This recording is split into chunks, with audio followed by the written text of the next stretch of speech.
Alright guys, so today we are going to be taking a look at the Dream Ram boss alone gaze. So as far as the setup, they are recommending using melee oriented characters because this boss does like to do massive damage to the rearmost hero. So that's going to be Odie. So Odie is probably going to be taking a lot of hits. You guys will see why.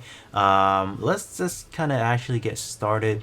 In terms of the full setup, we are using a full multi team just to take advantage of the full faction bonus.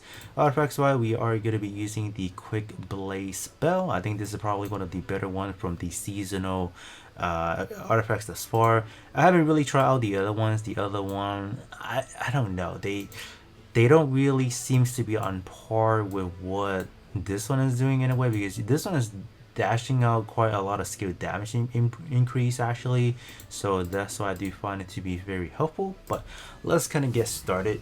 Let's see. So I would definitely bring two healers, so that's kind of an unfortunate situation where Sharky just went a different direction because he didn't really get the support from Odie, or not Odie, from Smokey initially.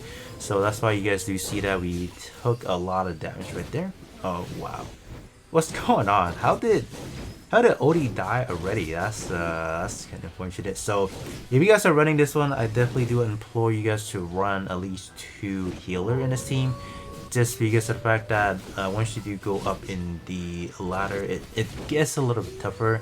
So I think we'll definitely have to run this back once again. It makes no sense how we were able to take massive damage the right way. You guys saw those wolves. Those are like ways for the boss to deal massive damage to the remote character. So once you go into like the fog or the mist, that's where the wolves are starting to attack you 3 times per hit. So that's actually a lot. That was weird because let's run this again. Yeah, that was weird. So I obviously have done this already to try it out, so I knew that this setup would work. So I'm surprised that Sharky went the other direction. So let's run this back again. Like, okay, is he in? No, he's not. Okay, whew. He almost lost it there because you guys can see that he wasn't within the aroma, so we would have took a lot of damage. So alright, so far we're doing pretty good. I think this one having a Mystic plus Coco is actually pretty good because we do have a shielding for 7 seconds after popping the ultimate, or after the full calculation has been completed. So having Coco actually is fairly beneficial in this one specifically. And then obviously Smokey just being Smokey, being able to offer massive support is something we need. So from my best run, I can tell you guys that I did a 211 mil. That was my highest. And then with this setup, I don't find it to be the best because we are prone, even with the support we're getting, we're still prone to just getting smacked left and right. I think the biggest reason is the fact that we are pretty low in level and our equipment are just not on par. So 190 is the best for the setup. So let's actually go for a different setup after this one. So let's kind of see how we did. So Koger and then Odie is kind of like the biggest contributor for the setup specifically, and then Sharky. If we do have a better setup, like let's say Legendary Plus or even a Mystic, I think we should be better. Even the seasonal skill does kind of is actually not that bad. After popping ultimate, you get a shield that absorb 8% of the damage. It's not bad, right? It's definitely pretty useful for sure. But we'll definitely switch around with a different setup now.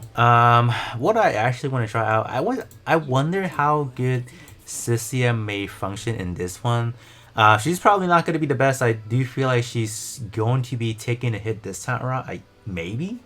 But ultimately speaking, I'm just using character in my inventory that are pretty high on level. You guys can feel free to use whatever recommendation they're giving you as far as like the recommended one that they're suggesting, but I think it really depends on what you guys have in your box. So if you guys have, let's say, like a max out Cecia, like I do, not really max out, but if Cecia is like your best character to use, for example, I would definitely go for her because she's offering more for damage wise. So why would I not use her? So it definitely depends on what kind of extension you guys have for a character and then go about that. But it seems we are doing pretty good. Okay, if we can survive a little bit longer with oh yeah, there you go. Odie survived more than because usually Odie dies within the last 30 seconds, and this time around it seems like we made it. So let's see if we can propel a little bit more. It may be into the 211 territory. We probably can with the setup. Hold up. Yeah, we did it. We probably, yeah, we broke a record. Yeah, that's good. 220, 220. Yep. 225, 230 maybe. No, 227. Wow, that was massive there. Okay, sure, I'll take that. Yes, yeah. Look at that. That's a massive difference. So, you guys can, yeah, like I said again, toss in whatever you feel like, and it's going to work. So this one worked for me. All right, that's definitely my first time trying it out. So you can see that's definitely a new score there. So rank 37 at the moment. So previously my best scoring came from using Scarlita. So I think Scarlita was good because she was able to provide the support that I needed, because Odie was just dying consistently. So I think it definitely comes down to RNG to see when we were able to get the shielding from Coco, because that was like ultimately the most important thing. So I think this one is definitely gonna get us into the 200 mil territory, but I don't think it's gonna be able to surpass the 227 that we initially the one that we had, because Cecia is outright a damage dealer while Scarlita is not. So that's gonna be the biggest difference. But Scarlita is definitely she's definitely offering more in terms of the defensive aspect, just supporting her just her whole team itself. So I think that's why she's a little bit better. If you guys are struggling to self sustain, I definitely run her over Cecia if you guys do have her. So alright, we were about to get smoked right there, and we got the shielding. Let's go.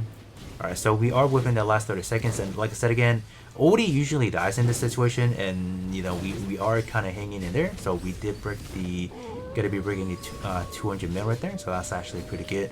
But yeah, I don't think we have the damage output to get up to the 220 territory, but this one actually did way better than what I initially did for you guys, so that's actually not that bad. 222.